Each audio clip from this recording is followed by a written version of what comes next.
Assalamualaikum warahmatullahi wabarakatuh. Hai Bapak Ibu semuanya.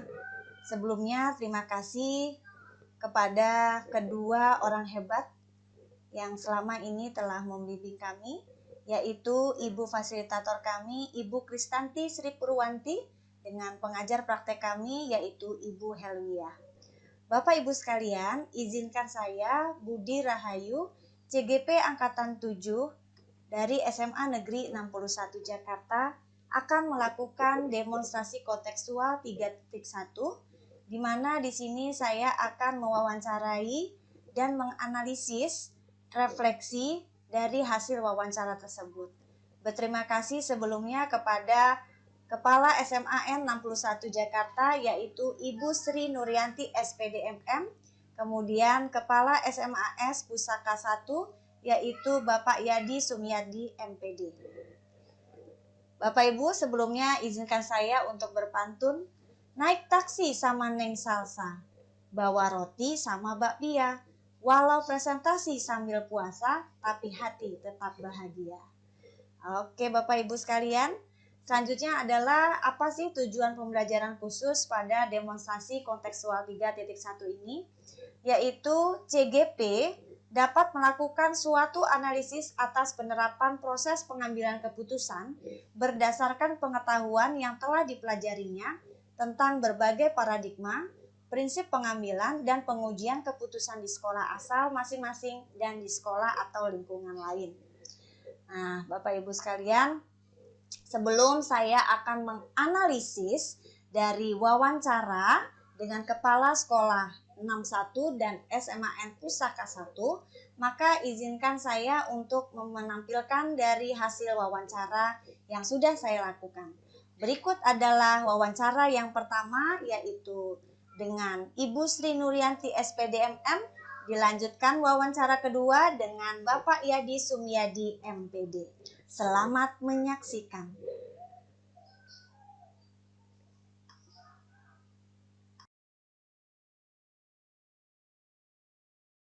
Warahmatullahi wabarakatuh. Waalaikumsalam Bu Budi. Baik Bu Sri, mohon izin mengganggu waktunya Ibu.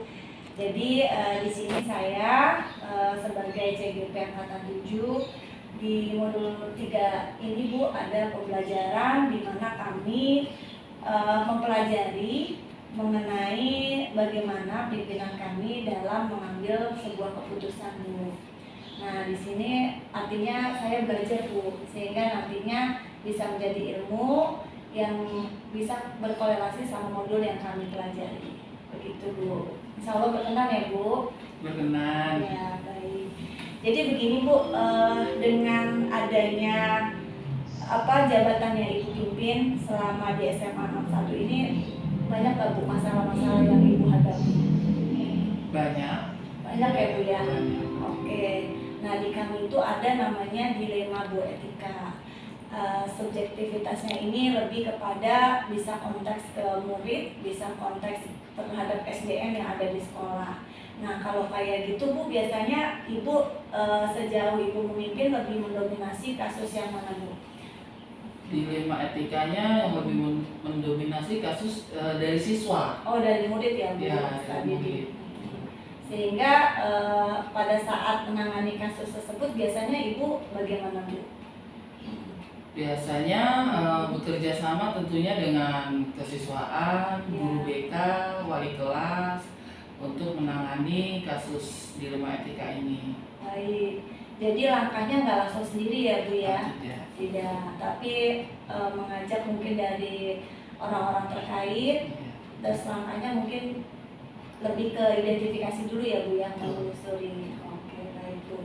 Nah, terus Bu, kalau sejauh ini apakah ada waktu khusus untuk membahas sebuah masalah, atau Ibu lebih kepada kalau ada masalah maka baru kita akan bahas? Ada waktu khusus, jadi tentunya setiap rutin bisa sebulan sekali dengan kesiswaan mengadakan rapat ini tentang dilema etika dari murid-murid kita begitu. itu di SMA 61 ini. Seperti itu. Oh baik Bu.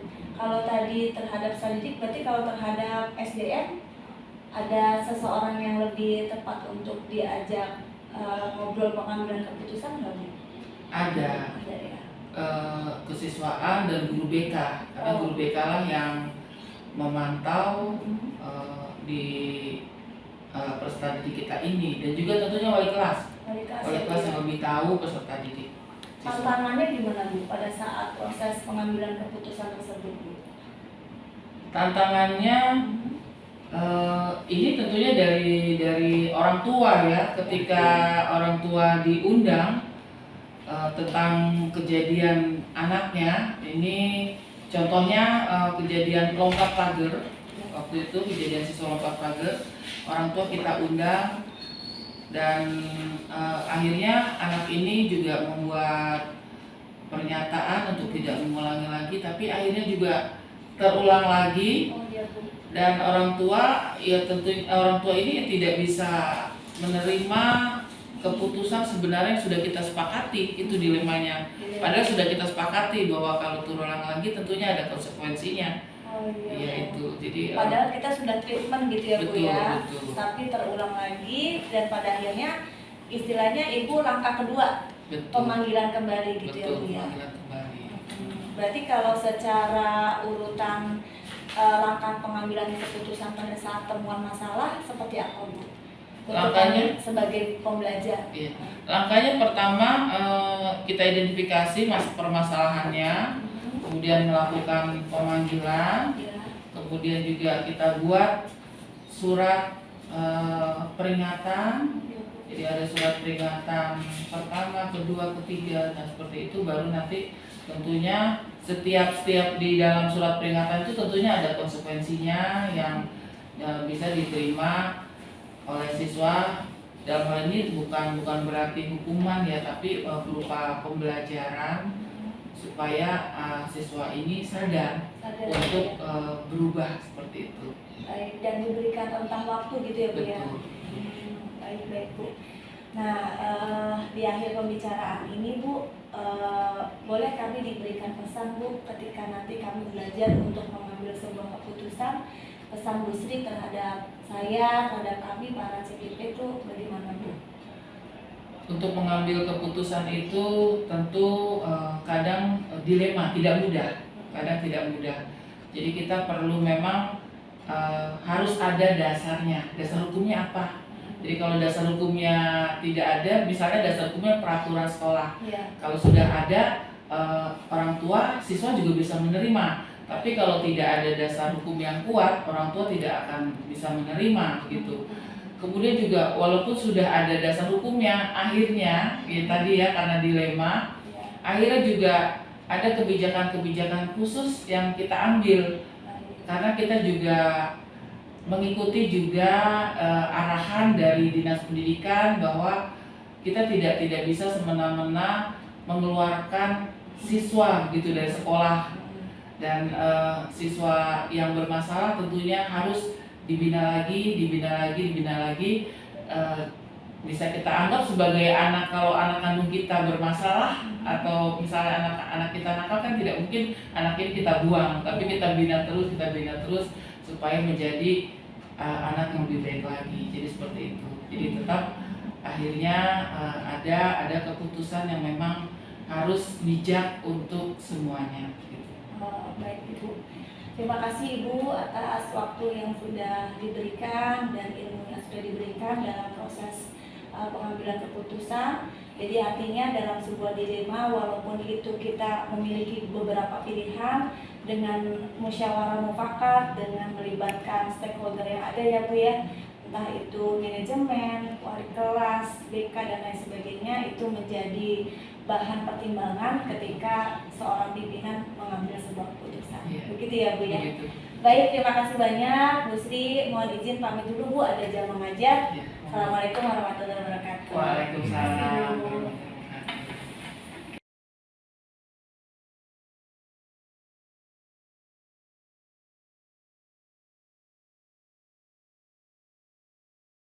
Waalaikumsalam, Ibu Budi. Alhamdulillah kabar baik.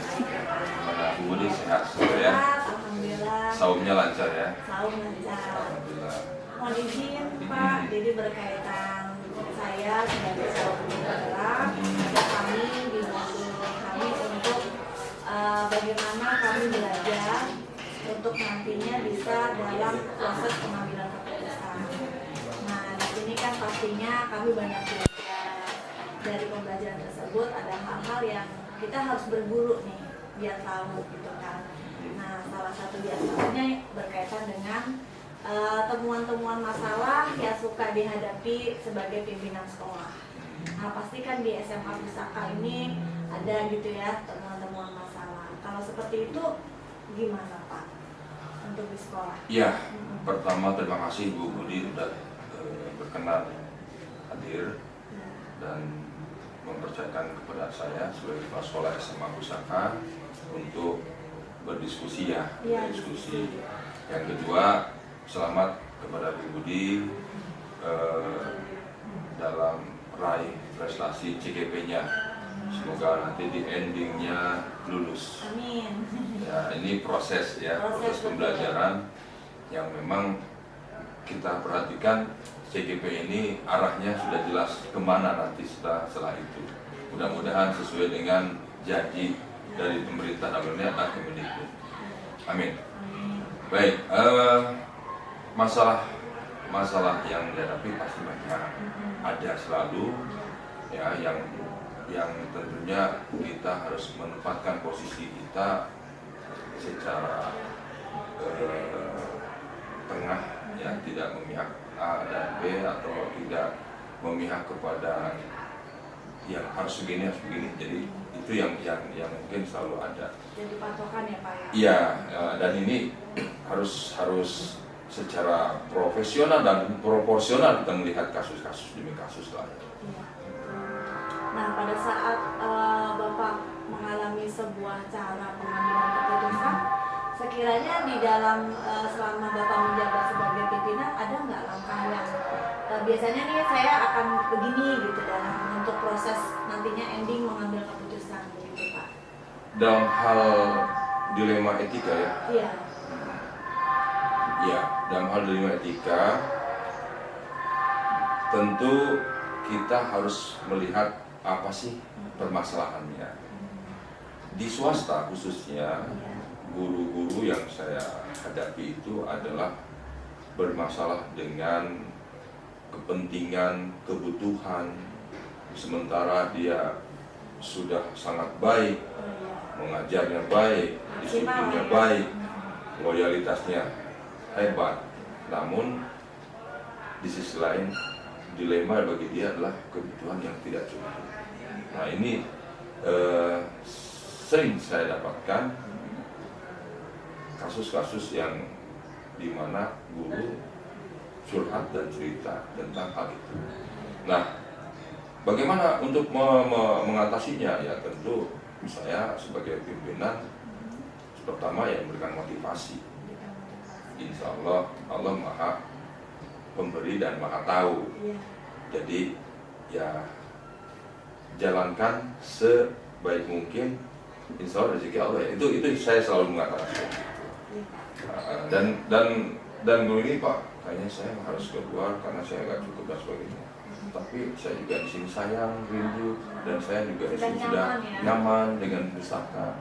Ya, dua-duanya baik, dua-duanya juga kebutuhan. Dia sudah sayang dengan pusaka. Dia juga sisi lain adalah dia juga semuanya kebutuhan.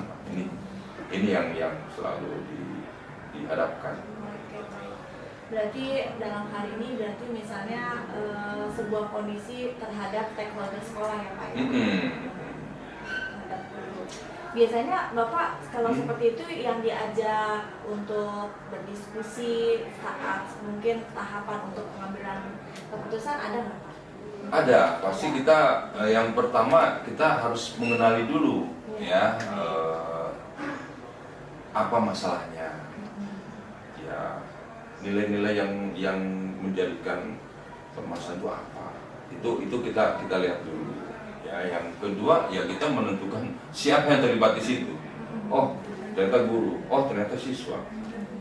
Jadi kadang guru juga menyampaikan, Pak ada siswa begini, anaknya baik, anaknya pinter, tapi tidak bisa membayar kewajiban ke sekolah.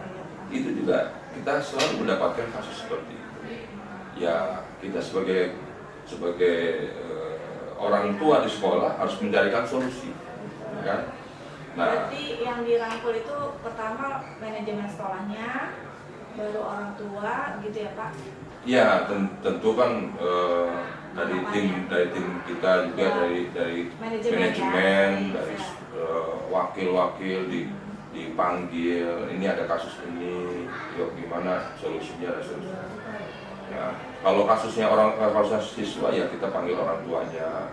Kalau memang anaknya udah rajin, udah betah di sini Pak, gimana ya anak saya nggak mau pindah tapi saya nggak mampu, ya orang tua kita panggil, kita carikan solusinya seperti itu. Tantangan terbesarnya biasanya gimana Pak? Sejauh ini menghadapi permasalahan lebih pelik yang dilema di guru atau dilema di murid Pak? Iya, dua-duanya saya besar, sangat besar. Kenapa?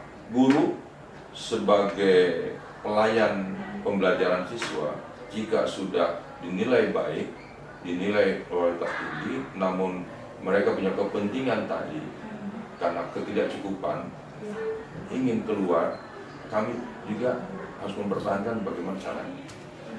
Siswa juga demikian, ketika siswa ini pintar, rajin, disiplin, berkarakter baik, lalu sisi lain dia tidak mampu untuk membayar dan seterusnya, betul, itu pun juga berat bagi kita, maka itu harus dicarikan solusi. Maka dengan tim manajemen, bagaimana solusinya, bisa nggak dicarikan? Baik Pak. Berarti kalau tadi perihal ke sisi murid ya Pak ya, tadi ke sisi murid itu kan biasanya ada regulasinya, yaitu per bulan kita tinjau ataukah per 3 bulan atau bagaimana Pak, sehingga Bapak punya waktu khusus untuk membahas lini yang tadi itu Pak, yang tadi Bapak bahas. Biasanya kita kalau berhubung dengan siswa, kita akan pantau anak ini per bulan. Bulan berikutnya anak ini ternyata orang tuanya bisa bayar, ya kita lanjut. Kalau ternyata nggak bisa bayar, kita selesaikan lagi. Gitu. Berarti ada berkala Berkala, betul. Kalau di luar dari itu, misalnya guru kan tentatif ya, dijadwalkan khusus ya Pak ya. Iya. Terus kalau untuk selama ini mempermudah jalannya Bapak selaku kepala sekolah mengambil keputusan akhir, berarti orang-orang tertentu yang mungkin Bapak percaya adakah pada saat atau sendiri udah kita akan mengambil keputusan ini? Saya pikir ini harus bersama ya. Bersama. Tetapi tetap ada keputusan dari kepala sekolah untuk akhirnya. Ya itu kenapa harus dilakukan itu? Karena supaya yang lain pun merasa menangani, Betul. merasa dan pendewasaan terlibat. Ya. Merasa juga dia betul. Jadi nggak bisa kita putuskan sendiri, walaupun nanti endingnya adalah keputusan ada di kepala sekolah. Berarti biasanya manajemen tadi ya Pak ya. Baik, dari yang tadi kita diskusikan ini, saya memperoleh informasi bahwasanya memang di sekolah swasta ada hal-hal teknis ya Pak, itu ibaratnya yang harus kita sikapi dengan baik dan kita tetap bisa mendewasakan orang-orang sekitar, entah itu dari manajemennya, sehingga permasalahan itu tidak terkungkung hanya di kepala sekolah, tapi mereka tahu, mereka merasa memiliki sekolah sehingga apapun masalahnya bisa diselesaikan bersama. Gitu ya, betul sekali, setuju. Ya. Sepakat. Nah, di akhir diskusi kita, apa Pak pesan Bapak untuk kami-kami yang masih belajar untuk tahapan pengambilan keputusan? Baik, untuk CGP ini program yang sangat baik dari Kemendikbud dan ini harus berjalan dengan terus ya, di mana CGP ini sudah jelas arahnya sebagai role model guru yang di sekolah itu untuk berperan dan mengkolaborasikan dengan guru-guru lain lah, gitu ya, menularkan hal-hal yang baiknya, ya, dan juga kedepannya kan akan menjadikan sebuah pemimpin yang berwawasan ke depan, ya. Maka dari itu terus belajar dan belajar, ya, amati, lalu mana yang baik dan mana yang buruk. Nah, saya pikir sangat bagus sekali calon guru penggerak itu. Lanjutkan. Dan cara-cara seperti ini untuk proses belajar mengambil keputusan, kita harus berdulu sama yang sebelumnya, itu sangat penting ya Pak. Tadi saya bilang, hal yang baik diterima, diterapkan, dan dilanjutkan, hal yang buruk jangan, gitu ya. Karena pengambilan keputusan dari kepala sekolah pun tidak mesti selalu baik. Pasti ada kadang-kala emosinya. Pengambilan keputusan secara emosionalnya pasti ada. Nah, itu jangan diambil. Yang hal yang baik, nah, silakan diambil dan diterapkan. Baik Bapak, terima kasih banyak atas waktu yang disediakan. Semoga memberikan kesuksesan untuk SMA Pusaka. Amin, amin. Lancar selalu untuk pekerjaan. Amin. Terima kasih, izin pamit. Sama-sama, ya, Pak. silakan Ibu. Waalaikumsalam. Sukses. Iya Pak.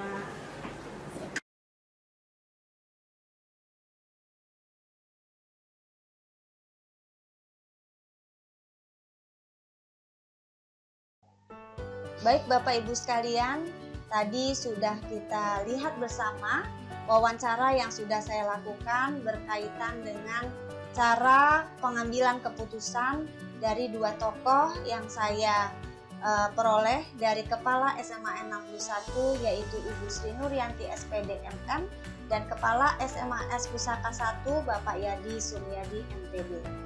Nah, sekarang diawali dari pertanyaan pertama dari hasil refleksi wawancara.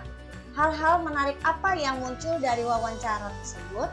Pertanyaan-pertanyaan mengganjal apa yang masih ada dari hasil wawancara bila dibandingkan dengan hal-hal yang Anda pelajari seperti 4 paradigma, 3 prinsip, dan 9 langkah pengujian, apa yang Anda dapatkan?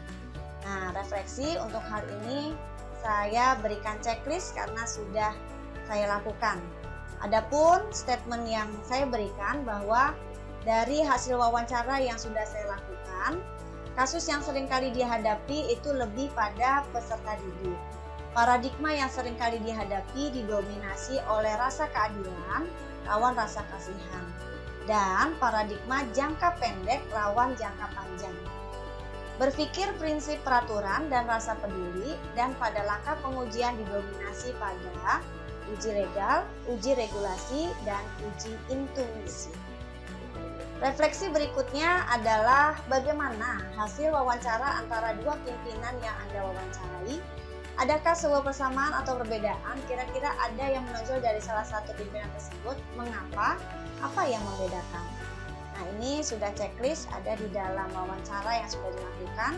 Adapun catatan dari refleksi saya yaitu hal yang paling menonjol yaitu sama-sama mengedepankan keputusan yang lebih banyak kebaikannya dan mengambil keputusan melalui beberapa tahapan, termasuk salah satunya didahului data atau fakta yang akurat dan mengajak manajemen, wali kelas, dan guru bimbingan konseling untuk berpendapat. Sehingga keputusan ini akan lebih bijaksana yang akan dihasilkan. Selanjutnya adalah refleksi apa rencana ke depan para pimpinan dalam menjalani pengambilan keputusan yang mengandung unsur dilema etika. Bagaimana mereka bisa mengukur efektivitas pengambilan keputusan mereka. Ini saya checklist, itu terdapat pada wawancara yang sudah dilakukan. Dan catatan saya yaitu mengidentifikasi masalah dilakukan secara berkala dengan dibantu manajemen.